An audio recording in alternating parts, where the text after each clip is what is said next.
to another session on caffeine and carrots. Today we have Niraj Vasani with us. Niraj is a Principal Customer Success Manager at Salesforce Singapore. Welcome, Niraj. Thank you, Anshi. It's an honor and pleasure to be here. We've chosen a topic which is very close to my heart. So I'm really looking forward to discuss the next hour or so with you. And let's get started. Just as a disclaimer, the views discussed here are solely mine. And with that, we can start discussing. Perfect. So to give more share more about Niraj.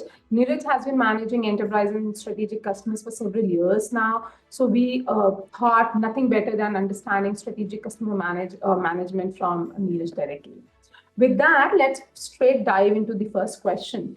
So we do understand that strategic customer management requires really understanding customers' businesses, customers' processes, the outcome that they wish to desire by using your product or service. So there's a lot of effort and involvement that goes in that. With that background, how do you suggest CSMs managing strategic customers should design their success plans for their customers? Sure. And that's a very interesting question you touched upon. So personally for me, before getting or creating success plans, I've always been into a mode where I like to understand what the client business is by going through their annual reports, their company websites, which gives me an understanding of what my client focuses on. And when you go through the annual reports, you get to understand what is their current year's focus, what their priorities are, what could be the potential hindrances. And in an extent, you can figure out that how your product is going to help them achieve their goals either directly or indirectly. So understanding what the client wants or focuses on from, say, a secondary research, and also trying to speak to your cross-functional team, right? Because there would be a rationale behind why they bought the product. So understanding that and doing my homework before diving into the success plan helps me create a point of view. And once I've had that information, during the discovery call with the client, I try to understand where they are at. How has their experience been with the tool so far? If they've used it, what are their priorities? So you'll get an idea of what a potential success plan would look like. And if you can just share the slides I've shared with you. So the industry format of an OGSM model, as we call it, it's the objectives, goals, strategies, and measurement. So yeah, as I was saying, the industry standard format is an OGSM format, which is the objectives, goals, and strategies and measurement. And this success plan can be discussed with the client as you partner with them on their journey. So you get to agree on the goals which they're trying to focus on and jointly discuss the strategies and ask or measure yourselves on a monthly, quarterly, even fortnightly basis, depending on the product. And as a CSM, it's your job to come up with those strategies for the goals the clients are trying to achieve. And that's how I have gone into servicing my clients to really understand where they are at, why they've bought the product, and have a joint agreement on a success plan. And the most important part is have quantifiable measures, which we'll deep dive on in the later part of the question of the podcast as well. The only thing to note with success plan that it is a blueprint and it needs constant reviews. So staying flexible with the plan and reconfirming priorities with the client regularly will go a long way. Wonderful. So two things I really liked. One, you brought up a framework that is industry standard, but then there is somebody who is validating that, saying, so that brings in a lot of confidence for CSMs. And second and most important thing that you brought up is, in a way, the continuous improvement, taking, receiving feedback and continually improve the framework, or at least the parameters that you put within the framework. So I'm sure that will really help the CSMs once they start trying. Another thing which I really think is essential in strategic customer management, especially, it is important in all customer relationships, but especially here, is Your organizations are really big and sometimes they're very nested. With that background, how do you think CSM should navigate the relationships or strengthen relationships and enterprise customers? Yeah. And from a perspective, a major part of CSM's job's responsibilities, forging and maintaining the relationships, be it at any level, right? Not just at an operational level, but at divisional level or even at an org level. So as a practice, I usually draw a pyramid of stakeholders and start off with what roles they play, either in decision making or influencing, whether they would be a product champion and so on and so forth.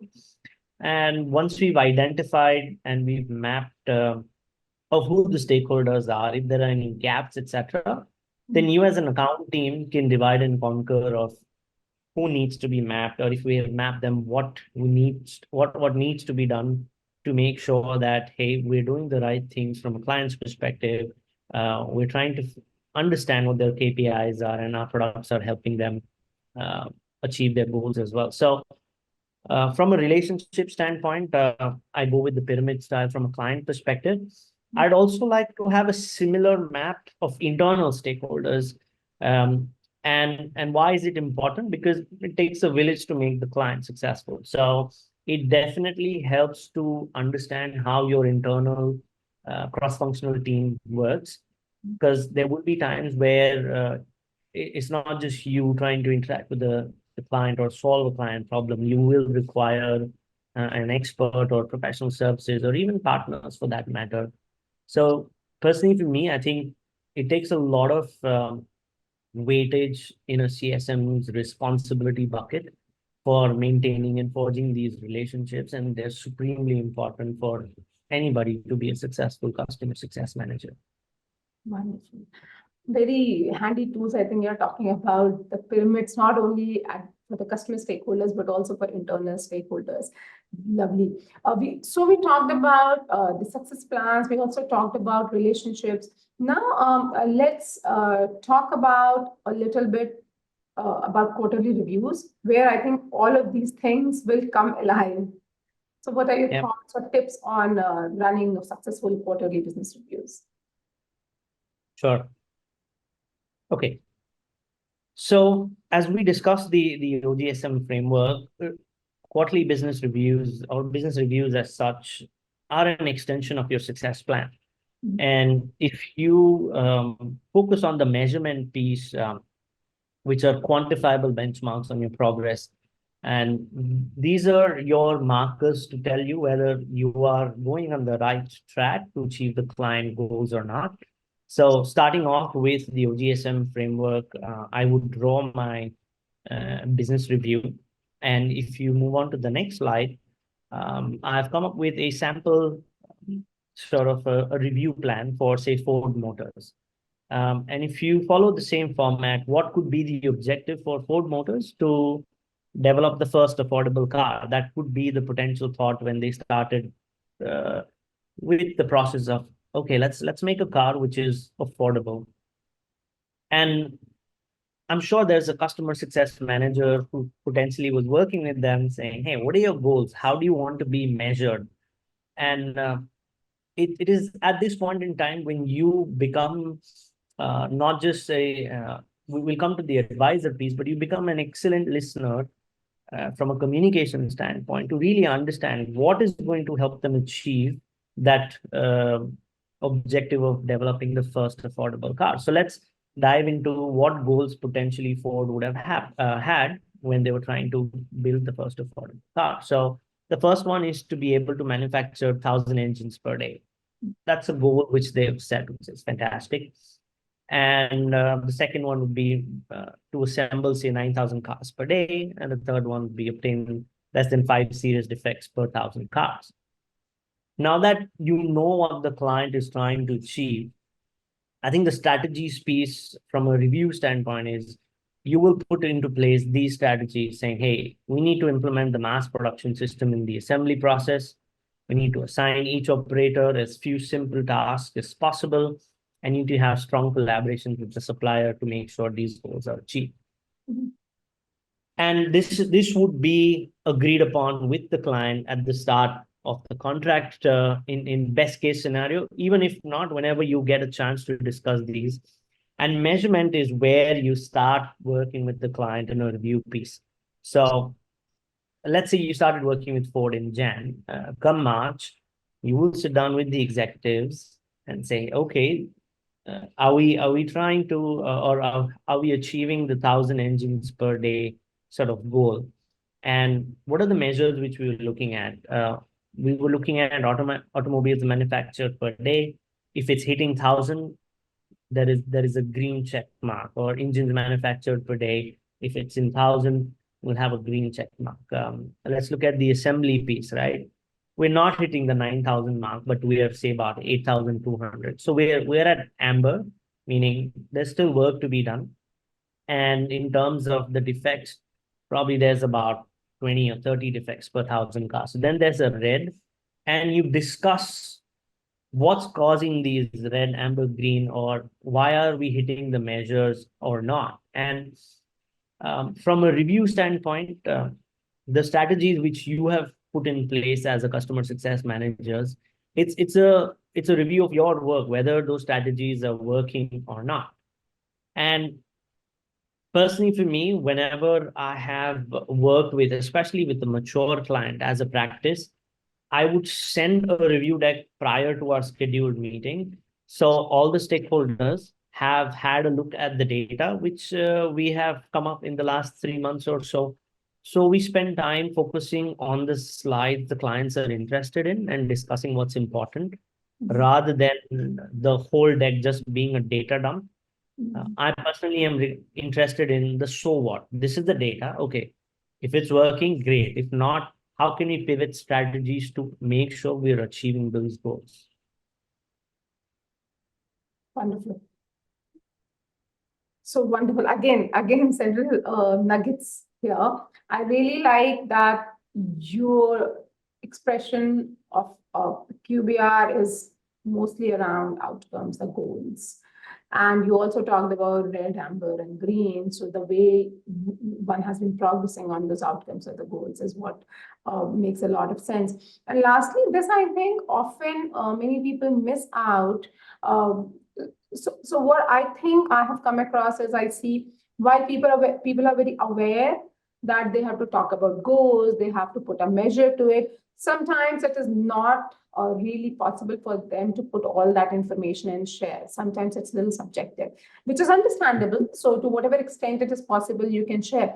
But one thing which is practically surely possible and really puts you in a good spot, because that is how you are building that confidence with the customers, at least sharing the information beforehand. So customer also have a look at it. They know what you're trying to talk about. What are the data points you mentioned there? They may have some discussion pointers there. You may have sent some notes. So very nice. I like the whole idea around being a little more proactive and sharing information around goals and the measures. Now, there is a question. Sorry, can I just add to what you've just mentioned, right? And I was just thinking through that. Yes, there are times where it is qualitative and not quantitative, and that's fine. You can add that to the piece of the review as well. But a lot of times when, especially with new clients or maturing SaaS products, a lot of times our job responsibilities have been saying, okay, we've signed XYZ amount with you.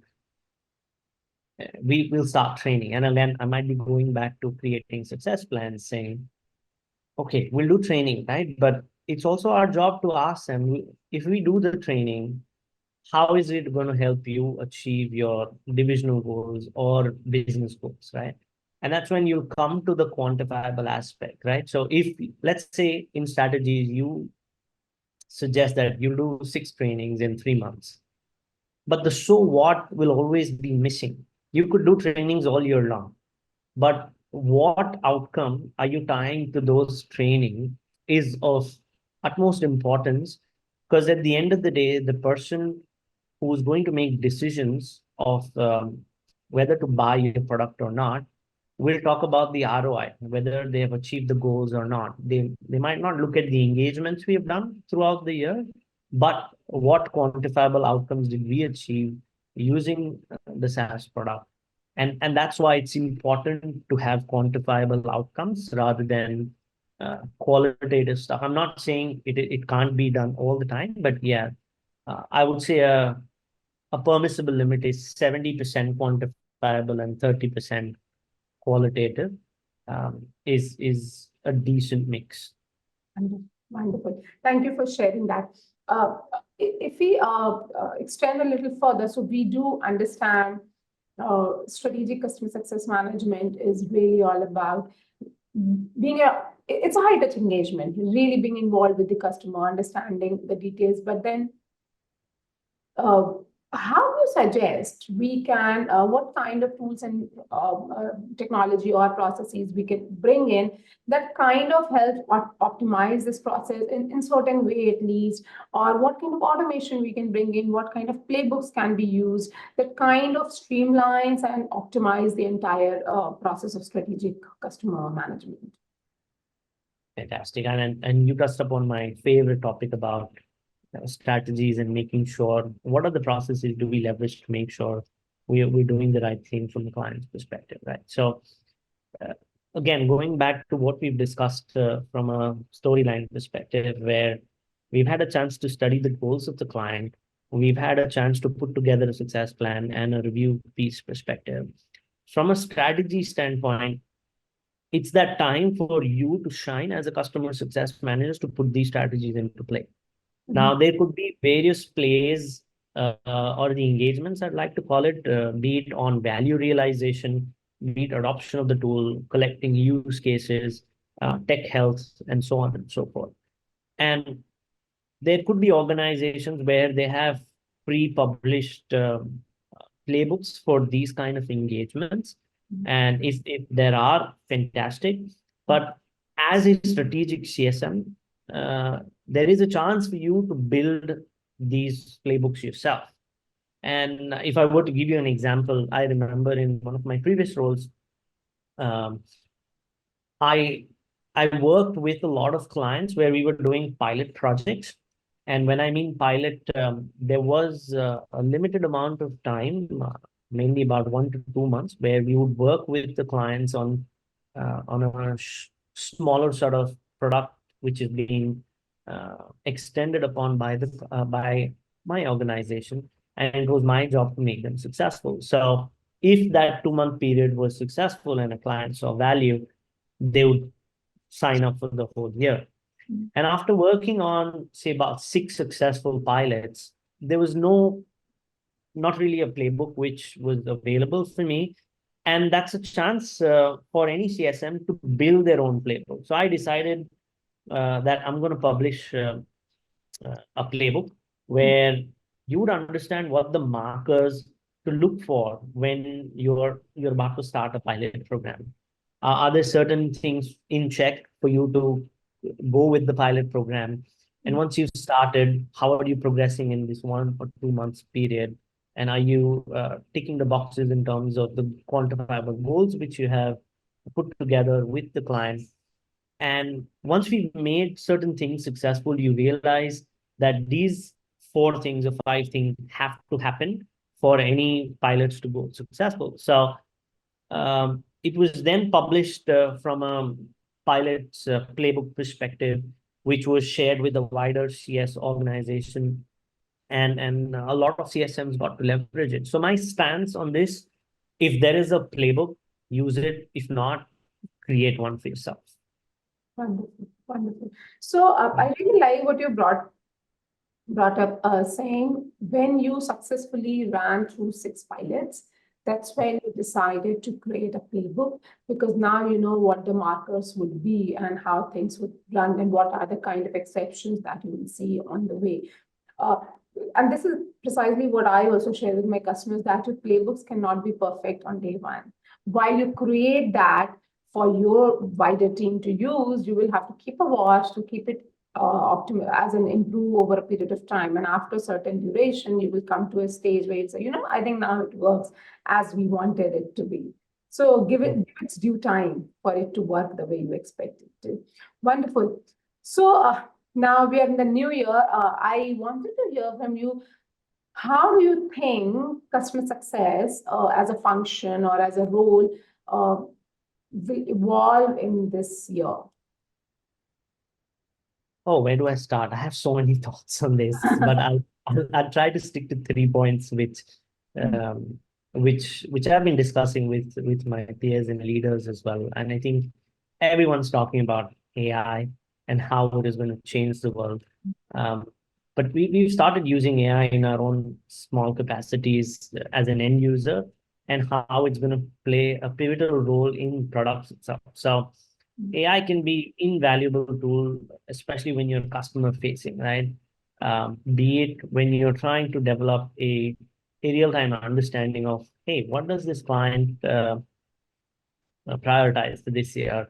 And I have done that, right? Sometimes you just don't, you get pulled into a meeting with the client and you need to have a background. So I've used Bards or the chat GPTs of the world to put in an annual report of a client, to ask AI to summarize what the priorities are and challenges are. So it saves you ample amount of time before you get into meetings, etc. And these are not just your run-of-the-mill approaches if you ask AI to create solutions. So I say AI will play a massive role to help customer success managers not only research the client, but sometimes build solutions for them, which could better match your customers' goals. And I think the other aspect of AI would be predictive analytics of either the usage or your goal alignment, etc. So I think it'll be interesting to see how AI starts picking up certain of these things which a tool can automate and start adding value from a SaaS products perspective.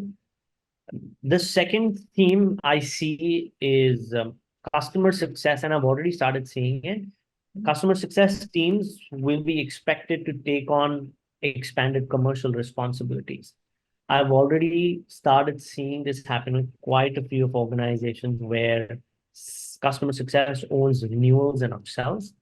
Uh, and in all likelihood, because we are discussing a lot of goals and achieving of goals from a products perspective, it's only likely from a consultative standpoint, especially in the strategic CS space, where you will have upsell targets or renewal quotas uh, from a job responsibility standpoint. And third point, which comes to mind, is scale. In the past, it's often seen where we used to have a dedicated customer success manager for each and every account. However, as companies scale, it becomes less feasible. And now companies are looking for ways to automate or scale their customer success efforts. So you'll start seeing AI play a lot of role in not just be training, onboarding, or have a lot of digital customer success where you could have uh, success customer success managers who may not be tagged to an account, but they do scaled activities rather than let me rephrase. We'll see a lot of customer success managers not necessarily tagged to an account, but they'll have like a long tail of accounts where either they're doing onboarding or doing troubleshooting with the client from a technical standpoint, and trying to solve client problems, etc. So these are the three trends I see in customer success in 2024. AI is going to play a massive role. Customer success teams will take on more responsibilities from a commercial angle, and customer success teams trying to scale stuff and cover more accounts. Wonderful. Yeah, as technology is evolving, obviously we'll see more and more usage of it. And the whole idea is to get to higher efficiencies to be able to manage scale. Wonderful. And also, so far we have always seen two schools of thought. Either CS owns commercials or CS doesn't. I definitely come from the school where I say CS should own commercial. You are so closely working with your customer. There's no one better than you to really understand that and like that. Wonderful. So now we are at the tail end of our discussion. And last thing, which usually is my favorite discussion with all my guests. What are your top tips to candidates who wish to enter the CS space, and you coming from enterprise background, especially on the enterprise CS side? Yeah, and there's again a lot of these things which we can think through of folks who are trying to get into strategic CS space. But let me try to sum it up with a few points, right? Personally, for me, I like a customer success manager who develops the point of view. And how do you go about doing that? You will have to embrace a lot of data analysis to understand what the customer behavior is, what are the churn identifiers, and how is success measured. And through these discussions, having a point of view makes a massive difference. The second piece is, once you've understood what's going on with the point of view, you will need to start influencing outcomes. So exec presence is my second point, and not just honing your written and verbal communication skills. You need to have the ability to navigate complex conversations, effectively articulate complex technical concepts from a client's perspective, and build trust with the client. I always explain this to folks who don't understand CS. It's my job as a customer success manager, especially in technical sort of concepts, is to take clients' business problems, explain it to my technical teams, and when they come up with technical solutions, my job is to explain the technical solutions to client in business language. So you become a gatekeeper,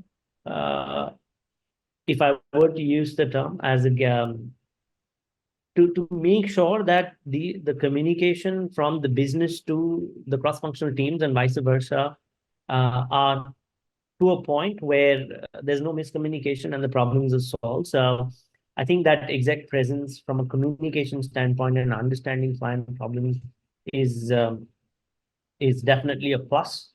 From a problem solving and strategy perspective, I think analytical thinking also has a lot of weightage for me. For you to not just understand the client problem, but to start doing a troubleshooting and diagnosing what the challenges are. Once you start proposing these solutions and designing long-term alignment from a goals and success plans perspective. So problem solving strategy is the third one for me. Which is the next one? Adaptability and resilience.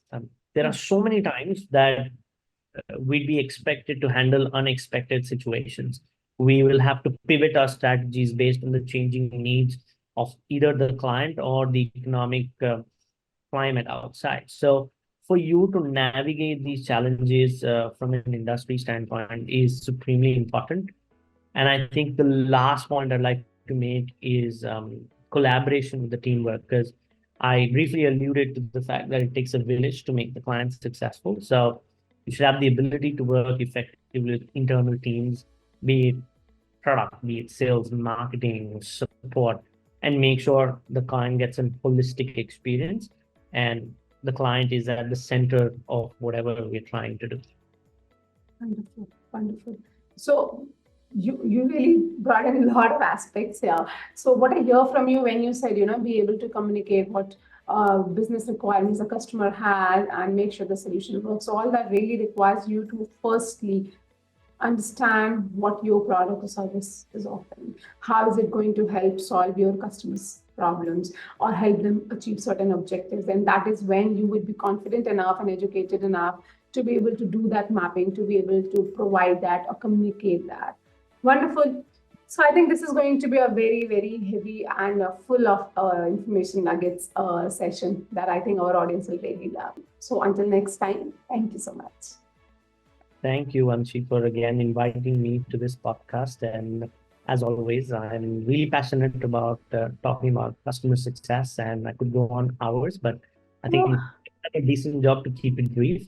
And I look forward to having such more discussions with you and the extended team. Pleasure. Yes. Thank you so much.